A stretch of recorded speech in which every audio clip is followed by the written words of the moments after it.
Hey everybody, welcome back to the TV show for Legend of Korra. We're talking about season 4, episode 8, Remembrances. I'm Matt Lieberman. I'm Reina Scully. I'm William Haynes. Ah, Sam. Yes, he is.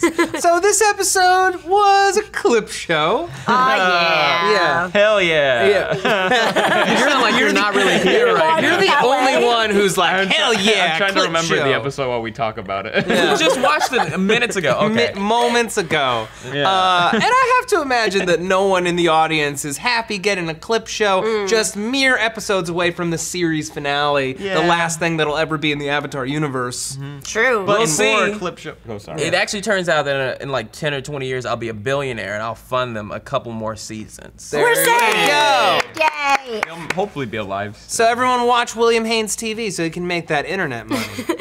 In fact, Dan Bennett from Twitter goes, sorry, I was really distracted. So this episode was pretty much a previously on Avatar, The Legend of Korra episode. Right. It's true. It pointed out to me that there was a whole bunch of things I forgot happened. Well, that is, okay. Remember Like those, what? in the Spear World, there was those beast demons that were with Udalak? I enjoyed re-editing Bowen's face on the Korra and on the Dragon Bird. Yeah, that was real- hilarious. that was funny for That was what a you had really to well do. done. That was funny. Yeah, there was some good humor in it, but honestly what I liked most about it, because you bring up a good point, Will, there's a lot of stuff that we forgot happened, and my hope is that everything that we saw was about reinforming the audience of what's important to remember as we head into these final episodes. Like, I thought for a second, because it opened with all the relationship stuff, which no one cares about, but hear me out. We needed to revisit it because they intend to wrap up that relationship storyline, and we need to remember everything that happened, so from Mako's perspective, so that if we are going to finish up that Mako relationship, who's he gonna wind up with? Because some people still care about Mako. Because some people still care about Mako. It's good to remember where we've been. It was really interesting to kind of follow that tale because it did get very convoluted. As we were watching it, it was very And convoluted. they pointed out when you were telling the story, I like they're like, that. Jesus, man, That calm was down. awesomely meta. That was great. That's why also, Varric's one of my favorite characters. I believe when life gets too boring, add jokes. When life gets too boring, make the rest up. Yeah. So, Exactly. Don't get caught up on the truth. Just tell a good don't get story. caught up on the truth. Yeah. Live in the world you want. That was kind of a message to the fanboys. They're like, wait a second, this isn't how it... And then Derek kind of hops in there and he's like, no, just calm your tits. Yeah. It's Exactly. actually gonna be entertaining. And because of that, we got that 4-way villain phone call, How fucking Yeah, which that was was fantastic. hysterical. yeah, That was the there's- funniest part. There's a lot Yeah. of tweets. Oh, boy. that say you There guys are, in liked fact. it. From and Rue at Who Wears Yellow. That 4-way villain call though. Yeah, it was really funny. I want to point. I know it happens often, but Steve Bloom did 2 different character voices. I mean, that happens all the time in Yeah. shows, but yeah. Yeah. And he has also been here one time and sat next to me in a table talk, and he let me cup his boob. Would you like to cut me here? Go ahead. Oh my goodness! Yes, Look at yes. this. I like that we're starting with Just boob a man's groping. boob. There was no, Wait, you did that? Yeah, he let me cut his boob. Cup his boob. Yeah. Oh, and release story. Rain. You weren't here jealous. that day. I was in Japan. Yeah. Oh, That's why you sorry. never go Oh, to Japan. I want to go to see my family in Japan. And get engaged. Who got to cup Steve Bloom? Who's had little Amon in his hand? You Yeah, did who had creep D. out, Bradley Baker bring yeah. Oogie to life? No, He did? he Oopie creeped to out life. D. Bradley Oopie. Baker. Oh, you really creeped him out? Yeah, he creeped out D. Bradley Baker. He got too clingy. Oh, yeah. Oh yeah. I definitely touched D. Bradley Baker too much. But for story-wise, Oh, it's like a clown. Oh. summed up Korra. They helped Korra out a little bit with the Toph thing. Yeah. They said the Avatar's not important. Oh, I guess so. Like, she's struggling with it, and Asami was like, no, you are useful. And Tenzin But was we- also, no, we do need you. We know that. But we know that. Also, the Kurosami stuff is just non-stop. I love it. Non-stop. Hey, It's a little weird, I brought but you I some love it. tea. Are you all right? I think it's kind of in your heads. Like, I mean, yeah, it's there, but then now people are like putting it too much. When people, I know, they're just friends. You're just people- noticing more When stuff. people ship a character, they always think that something means more than it actually does. You know what I'm saying? I think the writers know it though, and they're Subtle. kind of playing a That's real little subtle. towards it. Just playing a little towards I like it. that though, because that But they they're not really gonna do are. it. I like that they're interacting with their audience. They really do know what do. is They trending. definitely do. Yeah, and Yeah. it's very obvious, and I don't know, I enjoy it. I I think think- it's funny. I think I pointed out before, like I only follow like 5 people on Tumblr, and 2 of them are the creators. Michael Dante. And they are very active in like what the people in the Oh, audience are talking yeah. about, what they like and what they don't like. And to speak on this episode, one of the creators went on his Tumblr and wrote a preemptive little essay about this episode about how Nick cut the budget for this season, which really sucks. So it was either going to be fire a bunch of your staff or make a clip show episode to save money. Yeah, to save money, and which I'm okay with that. And what they do with their clip shows is very good. Like they did a clip show for the second to last episode of Avatar, but they did it in a way by reintroducing it or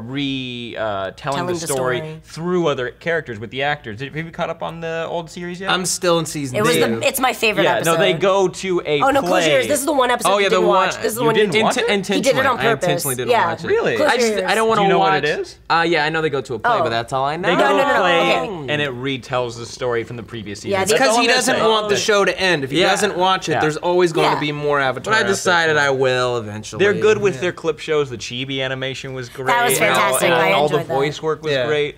I enjoyed it, and how retelling Boland's side of the story through Varric was great. And that was the best part. Maggie Samek at Maggie Reads a Lot writes, this episode was funny and all, but with so few episodes left, do we really have the time for retrospective? I mean, this is why. It's just so that they could protect several people on their staff, help them keep their jobs. I totally get it. Some people might say, why don't we just have a shorter season instead and streamline the storytelling?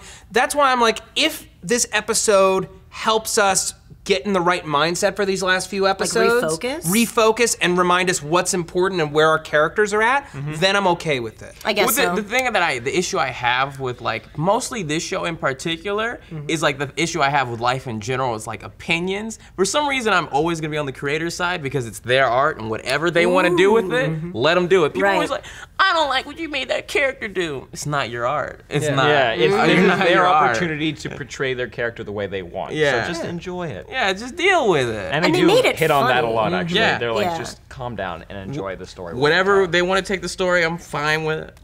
If Mako gets like jumps off a bridge at the end, I'm fine with it. Why is everybody hating on Mako? What's happening? No, I like Mako. He's not that bad. Wu, though, was a lot better in this episode. I always liked Wu. Because he's not, he's good, but he's a little annoying. But I liked him in this because he was just like, hey, Mako. He was kind of the voice of the audience, too. Wu down. Wu down. He's like, no, that kiss was okay. You would stop dating her. You were free to smooch whoever you want to smooch. And then you got convoluted again. You got confusing. You're a player. Mako really needs to be emotionally honest, Yeah. truly. He needs to figure out what he wants and who he is. That was season 3. And Bolin really messed up with Opal because she was a smoke show. Ooh. I'll get it back. No, I feel like they'll. If there was one Airbender woman in life, I'd have to. I'd be like, you're a wind show. I need to get you in my life. You don't mess it up with Airbender women. There's only like 6 of them. Since this episode was kind of a clip show and the show is ending soon, we're all sad about it, let's take our opportunity to talk about our favorite moments from the show. I mean, this covered a lot of them.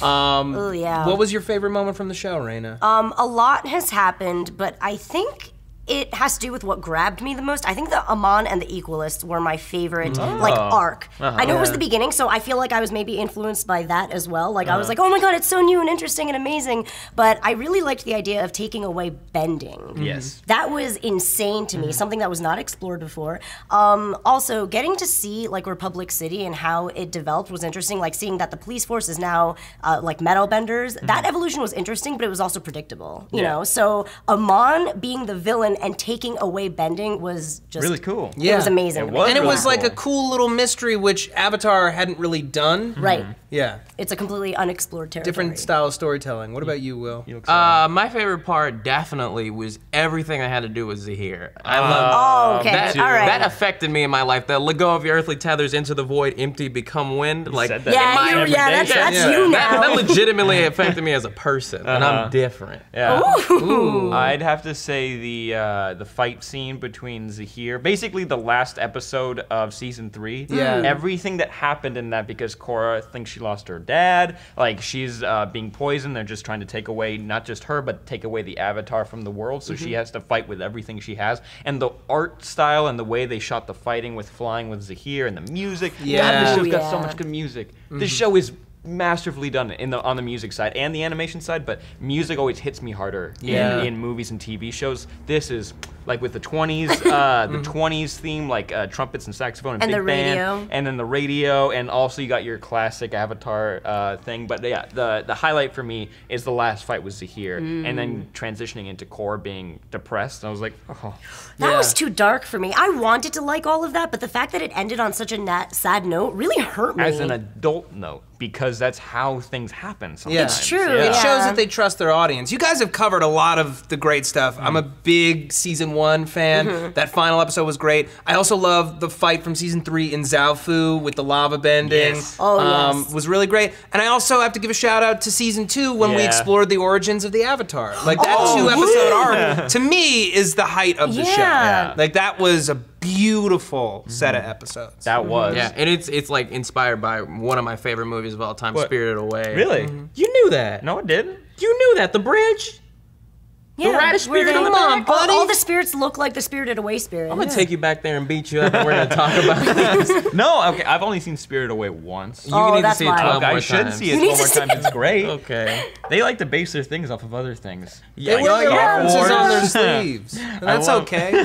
We love the same references, so it's I cool. feel like this one, the Star Wars was an accident. Really? A super I don't coincidental know. accident. It's so mirrored. nose. Too on the Come nose. on. The writers all had a Star Wars night, and you're like, man. They did? No, No, they no. did. Oh, yeah, like, If they had Was that like on a the Star Tumblr? Wars marathon, so real? yeah, Yeah. and they went through and wrote the season, and they're like, oh shit. Oh Dang it. no. Crap. Clearly. Wait, are You you just just go saying with the because, Empire. because Kavira and the Empire and the uniforms? And the Stormtroopers. Yeah, and the Stormtroopers, forest they're all- children. It's pretty like. pretty Star In Warsy. Toph in the forest, like Yoda in the forest, and little short blind thing. Okay, I'm Yeah. seeing that. There you go. It's Little short real blind thing. Star Yeah. Warsy. All right, folks, so thank you so much for joining us for this episode of the TV show. Be sure to send us your tweets every Friday after the show winds up on Nickelodeon.com so we can read them here on the show. I'm Matt Lieberman. I'm Marina Scully. And I'm William Hanks. And Sam Basher. Yeah, And and- don't forget to check out the drawing board. Yes, sir. Don't forget And Superhero Roundup every Friday on SourceFedNERD. Also, let us know down in the comments below, what's your favorite moment from The Legend of Korra?